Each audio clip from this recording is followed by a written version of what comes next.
Hey, it's Kevin Drewett here. Welcome back to the Mixing in a Home Music Studio course. In this video, we're going to talk about mixing in samples.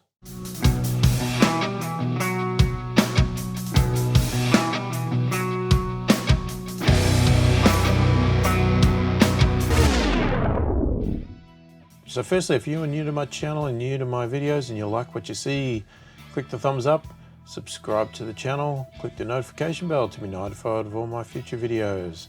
So mixing in samples. All right, so samples are going to come in many forms and shapes. You may not even have any in your song or your client songs or anything like that. It's all going to vary depending on the song. So, you know, it's a pretty can be a very broad topic. So, you know, in the case of my song, I've got some specific elements that I did for the sake of the recording in a home music studio course. Do they fit the song or not? Well, time will tell. We'll work that out when we get into it and that sort of stuff. But, you know, it's very hard to teach exact specifics around this because they can vary from being other sort of instrument elements to being sound effects, noises. They could be footsteps, cars, people talking. They could be anything, you know, dogs barking, you know. Sky's the limit here, right? It's all going to be dependent on what the song is and what the sample's purpose is. But again, it's like every other element in mixing here, right? You just take what you've got and you use the normal standard mixing techniques and get it to fit the song as best you can and to serve the purpose that it was intended for. It may mean that you have to come up with some unique techniques or anything like that, but you know, or it may, you know, require nothing at all. It may just be set the volume and the pan, and bang, it's done because it sounds perfect the way it is. It just needs to fit into the song and sound like it's part of it. So, you know, we're going to go through anyway and show you how I fit the samples into my song and what I do to them. But they, as I said, they're going to vary depending on what the element is in your song or your client's song or anything else. But let's just get into it and I'll show you what I do. Okay, now let's get our samples in here. Right, so we've got two sort of samples here and I can't remember exactly what they are. So we're going to bring them in one at a time, I guess, which is easy to do because you can clearly see the separation.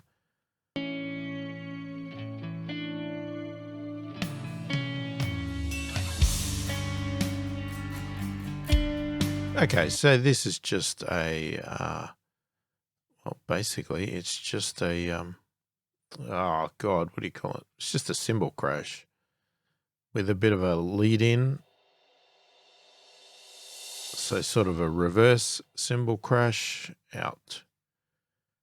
Right, so, I mean, what do you even do with that? I mean, basically, you can just take out the low end just to make sure nothing gets in the way. But, you know, you want it pretty high anyway. And then you might just brighten it up a little bit. That maybe is all you need to do. Especially considering it's a sample, right?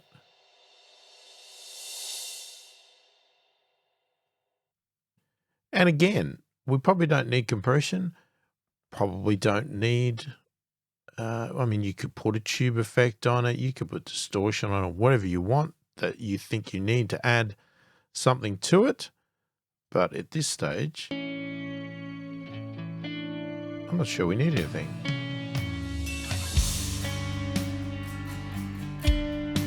I mean, it just fits, it works.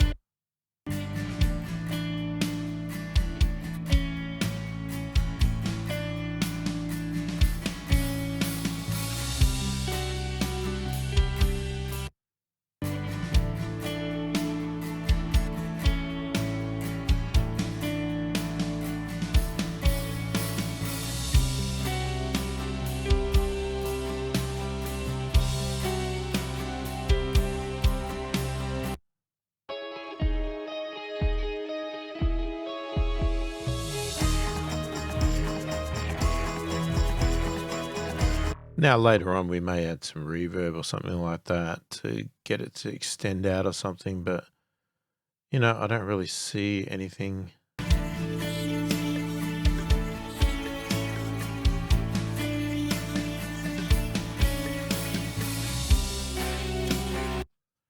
Okay, let's just do a comparison before with it and without it sort of thing.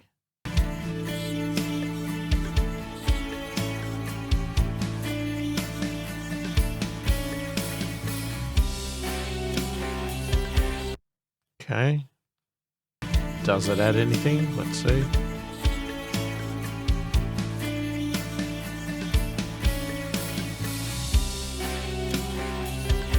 Just adds that little bit of a build up to, you know, preempt the sort of change in the song, you know, going from one section to another.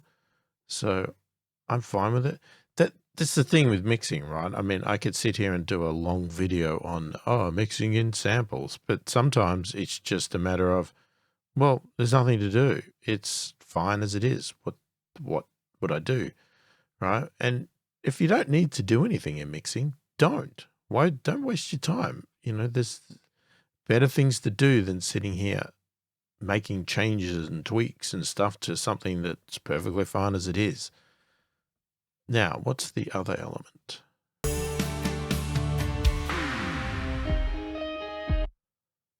Okay, clearly that's a lot different. Now, is that the same in every...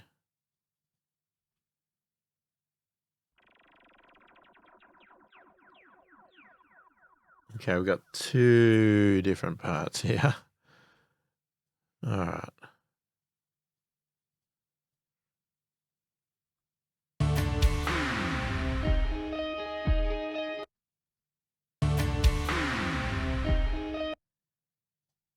I mean, we can just get rid of that.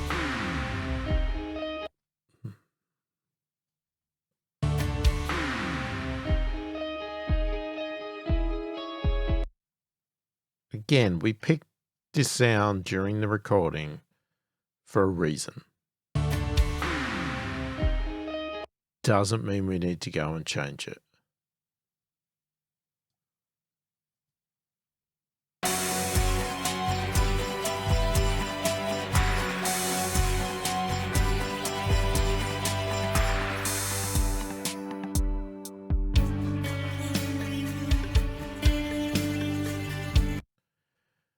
Okay, so the only thing we might want to see is, all right, what about levels, right? Are we happy with the level?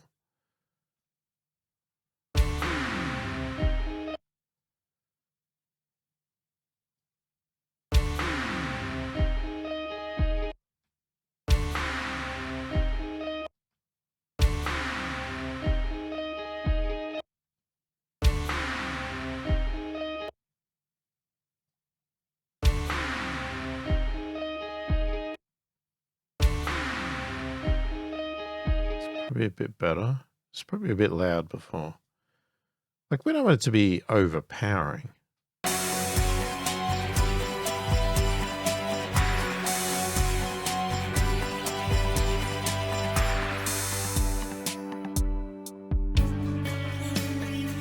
Yeah, and see there again, it's there, it catches your ear, but it doesn't like just jump out and throw everything away and take over the mix.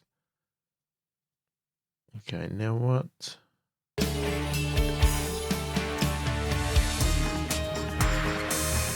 Okay, so same part.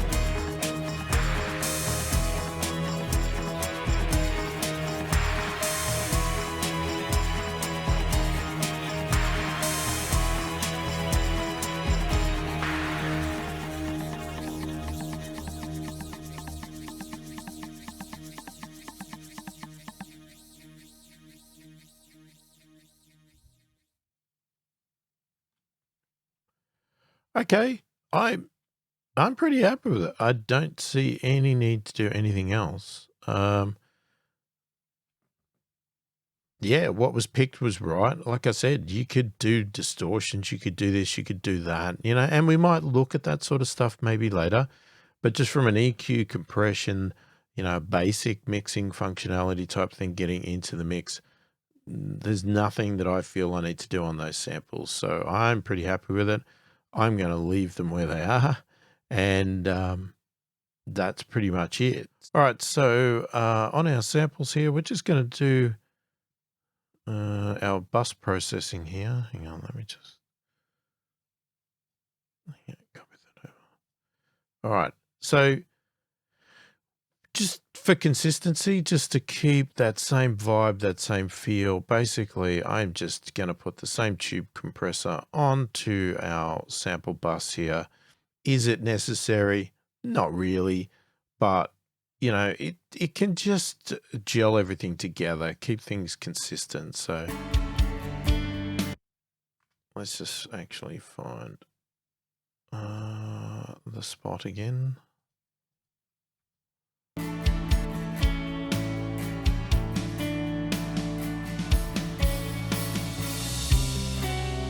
Yeah. So adds a little bit of compression, a little bit of character, that sort of thing. Probably wouldn't even notice it.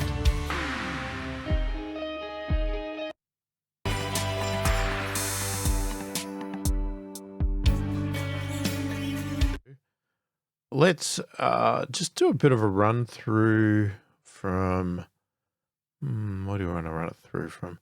Let's do a run through from here just to refresh our memory of where we are at with our mix now. And then we'll be coming back to have a go with the, what are we coming back with? Hang on. Oh, we're going to come back with the lead guitars. So this is most of our, what do you want to call it? Sort of band, bass, instrument level stuff. So let's have a bit of a playthrough and then we'll come back and check out the lead guitars.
So there you go, that is how I mixed the samples into my song.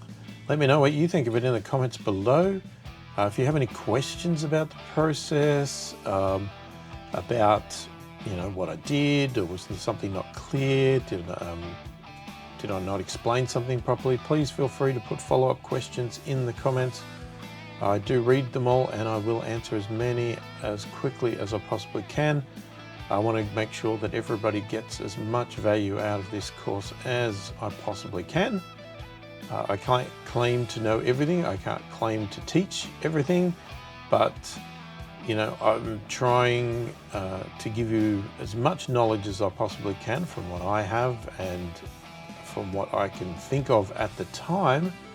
But follow-up questions do definitely help get more information out of my head if it is there, because sometimes you do forget.